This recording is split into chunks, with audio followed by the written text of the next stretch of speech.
strength, appearance, and the myth of just being fine.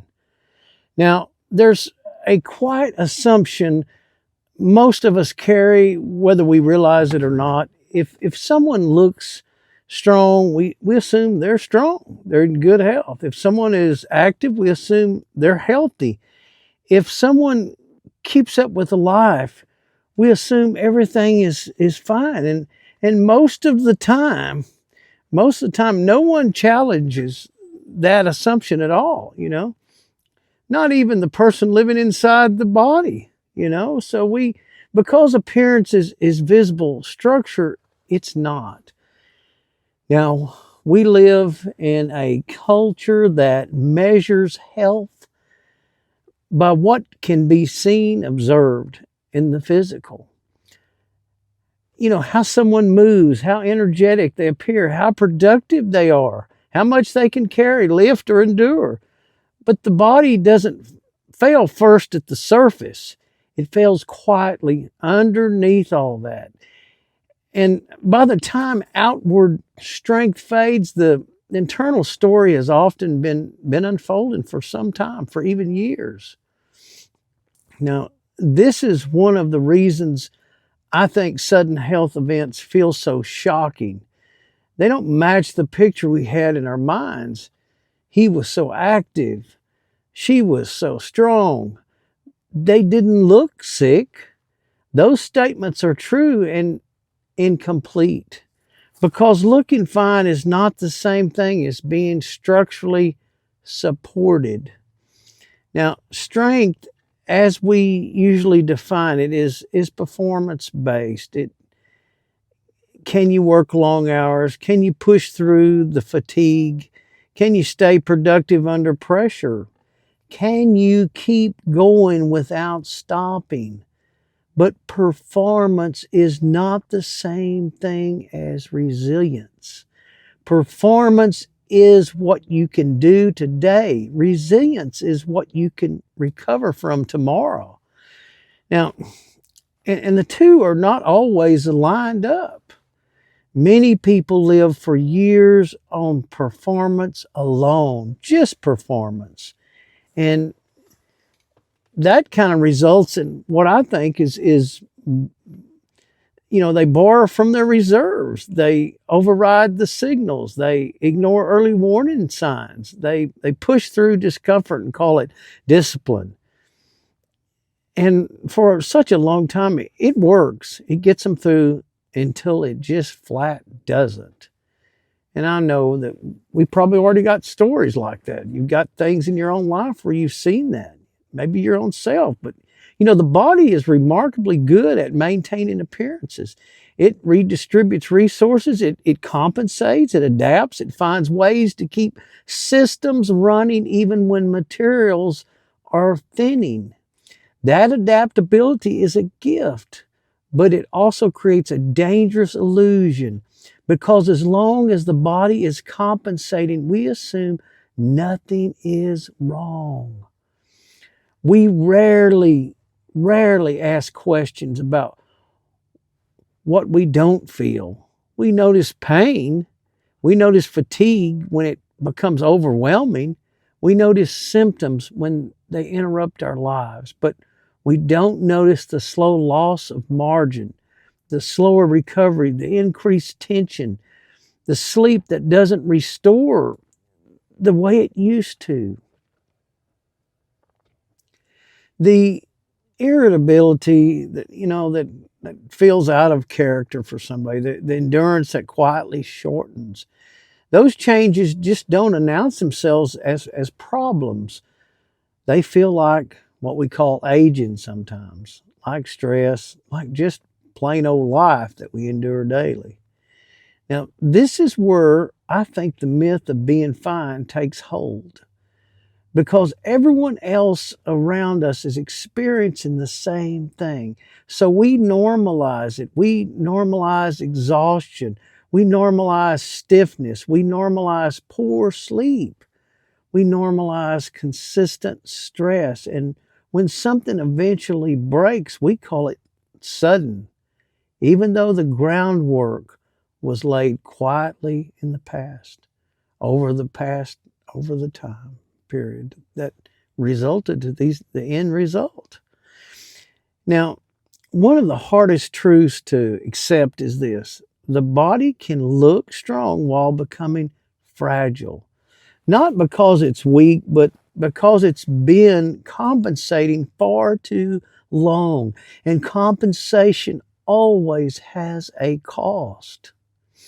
Now, this doesn't mean that physical strength is bad, or that activity is dangerous, or that pushing yourself is wrong.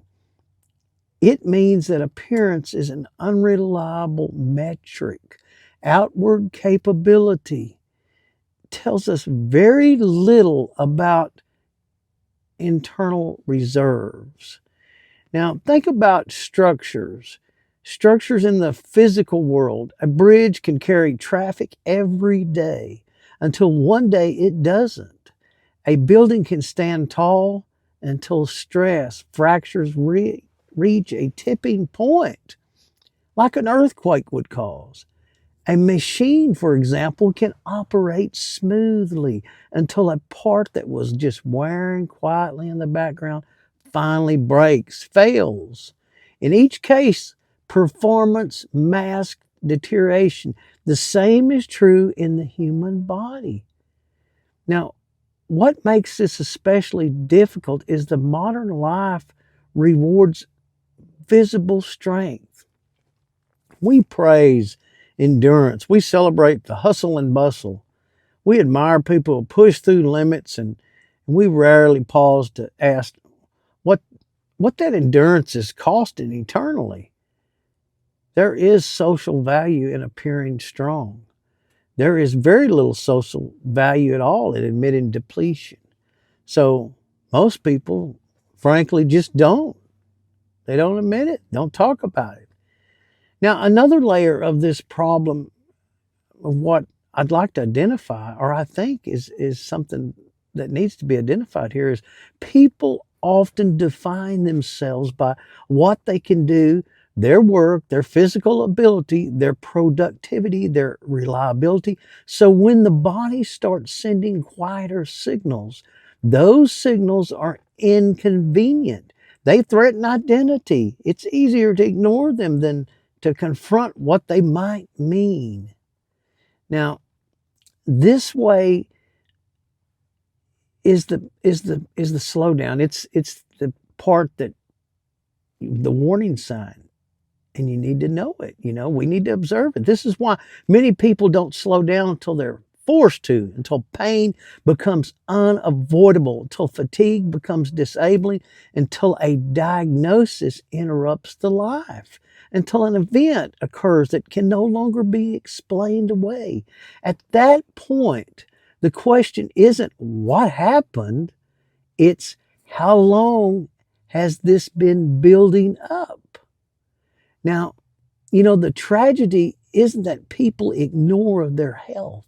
The tragedy is that they were taught to measure it by the wrong standards. They were taught to trust appearance instead of structure, performance instead of recovery, output instead of margin. Now, this is why foundational thinking matters so very much. And I'm finding it more and more as I study that foundations don't show, they don't perform, they don't impress, they simply hold. And when they're weakened, the consequences don't show up immediately, but they do show up eventually. And these are the things that we reap, is the consequences of the path laid before. Now, in the next part of this episode, I want to talk about the margin, about the space between coping and collapsing, between functioning and failing, between appearing and fine and being supported, because that margin is where health actually lives. And most people don't realize how thin theirs has become until something demands that attention. And then that thin line is exposed or you penetrated by a failed system. And this is very important to know where we stand above that threshold. Now, as we continue to look at strength, appearance, and the myth of being fine, we need to be able to stay within a range as the best as we can find. And that range is the margin. Now, margin is one of those concepts that doesn't get much attention at all until it's gone. Most people don't wake up thinking about margin. They think about obligations, schedules, responsibilities, what needs to be done today. Margin feels optional until it isn't. Now, margin is the difference between what the body can do and what it's being asked to do. It is the space that allows the recovery, the buffer that absorbs stress, the shock absorber, so to speak. It's the reserve that prevents small problems from becoming large ones. When margin is healthy, the body adapts easily.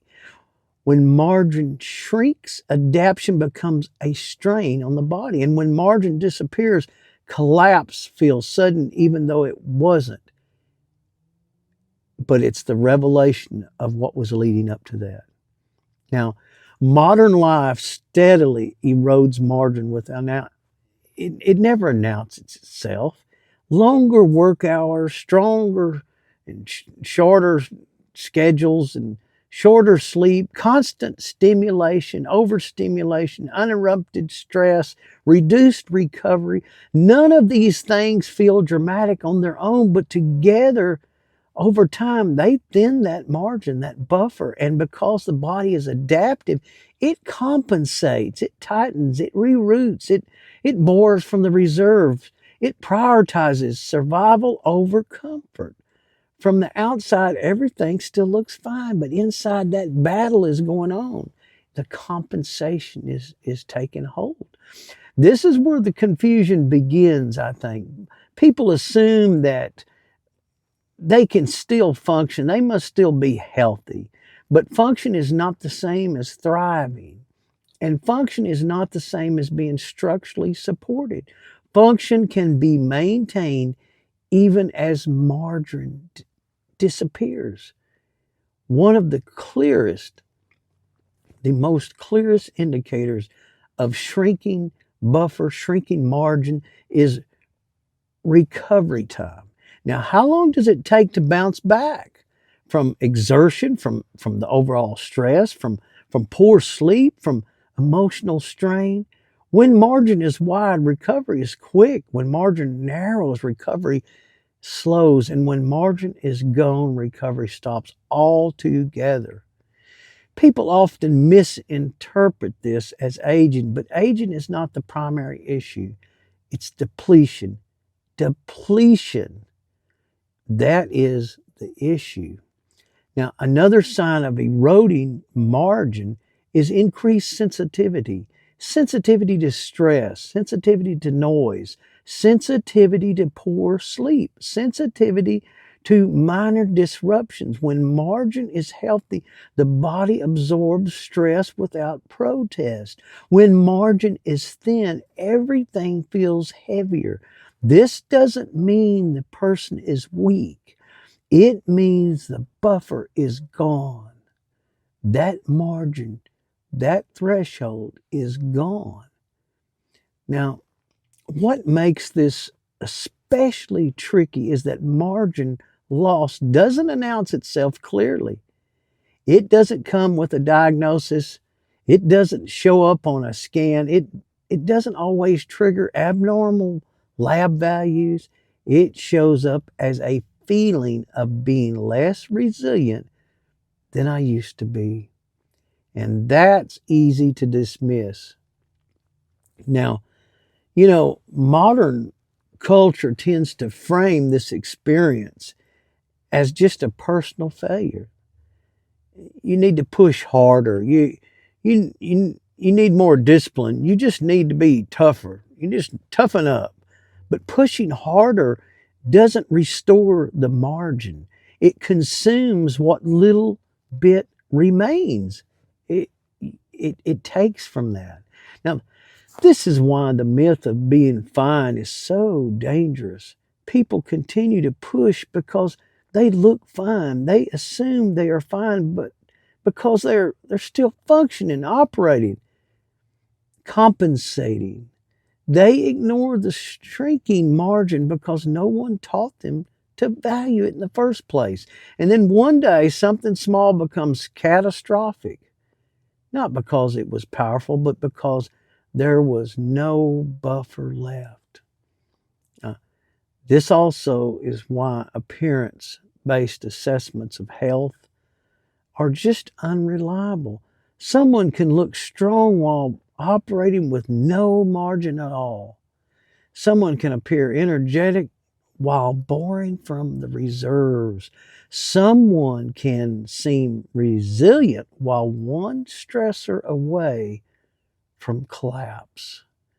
Outward strength tells us very little about the internal sustainability in our bodies.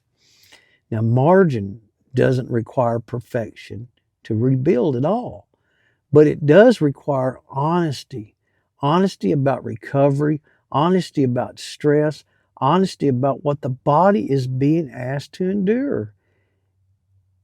Honesty with oneself. And honesty is often very uncomfortable because it forces us to reconsider how we're living, to deal with the basic fundamental truth. This is where responsibility quietly enters the conversation again. There's that word responsibility again. Not responsibility as trying to put guilt, not responsibility as fear, but responsibility as awareness, observational, awareness of limits, awareness of the patterns, awareness of what restores versus what drains. Responsibility here is not about doing more. It's about doing what actually supports the structure, supports the body. When people finally recognize margin loss, they often jump straight to fixes, supplements, protocols, intervention, short-term solutions. Those things can help, but without restoring margin, they're just temporary. You can't fix a depleted system without replenishing it. You've got to refuel. You've got to put back in place what was lost. Margin is restored through consistency, not intensity. Regular recovery, adequate rest, predictable rhythms, reduced chronic stress, sufficient nourishment. None of these are exciting. None of them. But they work, and they work very quietly. Now, this is why when we look at this is why foundational thinking feels out of place sometimes in modern conversations. It doesn't promise fast results. It doesn't offer dramatic transformation. It doesn't produce impressive before and after stories. Not a quick fix. It simply restores the buffer that makes life sustainable. And it's worked for many, many years. Now, the irony is that people often chase optimization when what they need is just stabilization. They want to improve performance, but they haven't restored the margin. They want to push further, but the buffer is already gone. Performance without margin is borrowed time. We have to get our mind thinking in these terms. Now, in the next part of this episode, I want to continue. I want to bring this back, and I want to bring us back to looking at dignity, because there is something deeply dignified about choosing sustainability over appearance, about valuing recovery over display, about prioritizing structure over the image. And that dignity matters, not just for health, but for how we live. And it's that dignity that we need to really focus on. It's all grouped in awareness, and it brings us to the realization of what we're talking about: strength, appearance, and the myth of being fine. And when we look at the dignity of things, it's it's just so important. There's a kind of dignity that comes from just saddling up with sustainability over the appearance. It's not loud. It doesn't announce itself. It rarely gets any praise, but it changes everything. What's on the outside don't count. We've heard that a lot. It's what's inside counts. And this matters to a certain degree. Now, dignity in this sense isn't about pride or toughness. It's about honesty about limits, honesty about our recovery, honesty about what the body can reasonably sustain over time. It's the quiet decision to stop the pretending that looking fine is the same thing as being foundationally supported. Now, modern culture often equates dignity with endurance. If you can push through the pain, you're strong. If you can ignore fatigue, you're disciplined. If you never slow down, you're committed. But endurance without margin, it isn't dignity. It's denial. And denial eventually extracts at a very high price. And we all know that if you keep ignoring, something happens, Now, true dignity comes from respecting the structure that allows you to show up tomorrow. It comes from acknowledging that resilience is built, not performed, that recovery is not weakness, that rest is not indulgence. It's the recognition that the body is not an enemy to be conquered, battled with, broken, but a system that needs support, needs good management. Now, this shift in perspective can feel uncomfortable at first because we're getting away from the peer pressure, because it asks us to redefine our strength, not as how much we can endure, as the world tells us, but as how well we can sustain, not as how hard we can push, but as how wisely we can pace ourselves. That's a quieter kind of strength, and a quieter strength, they often go unnoticed.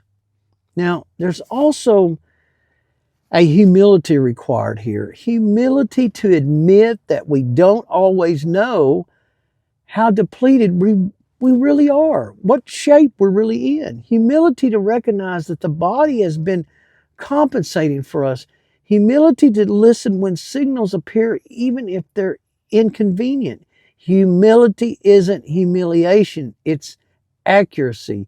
And accuracy leads to better decisions.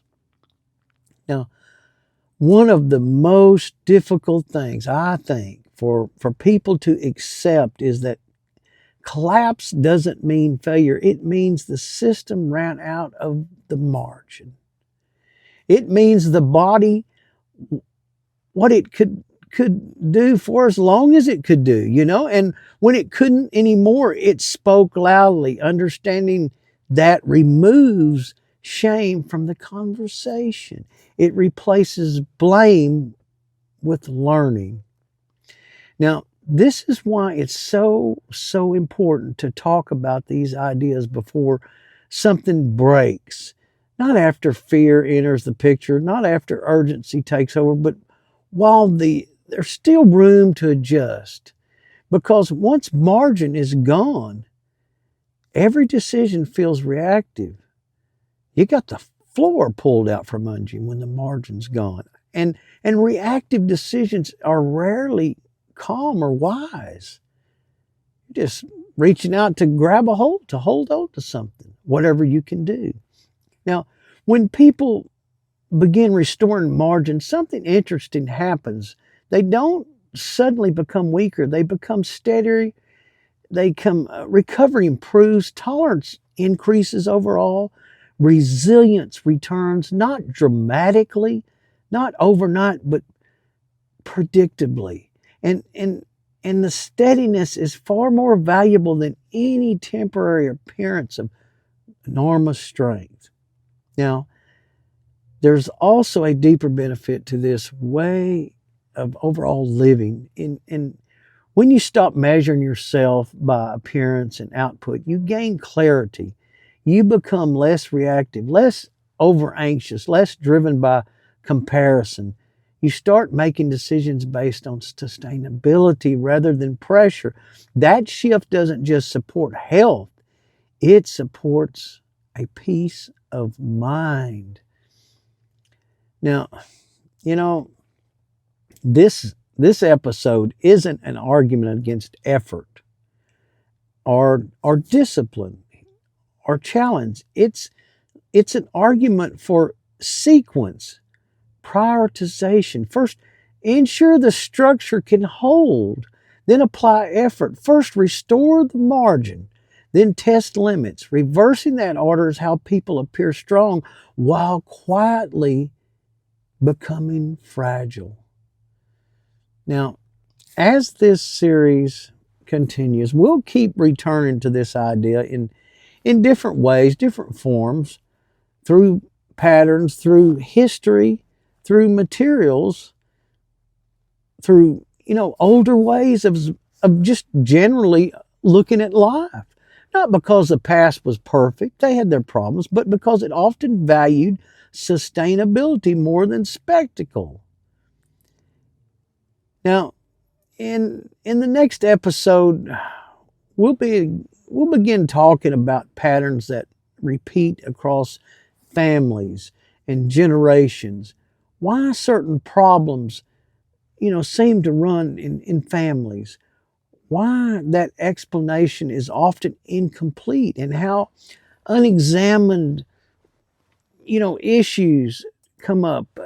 The unexamined habits, environments, and depletion can quietly just pass from one generation to the next, not as fate, but as a pattern. It gets like a loop, a generational loop.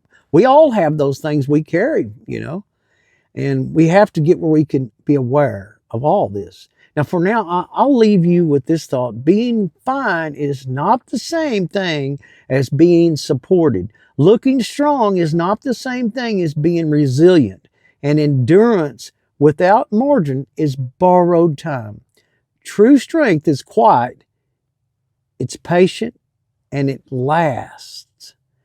Now, thank you for staying in here with me, and I appreciate it. And this is the end of the vlog. Thanks.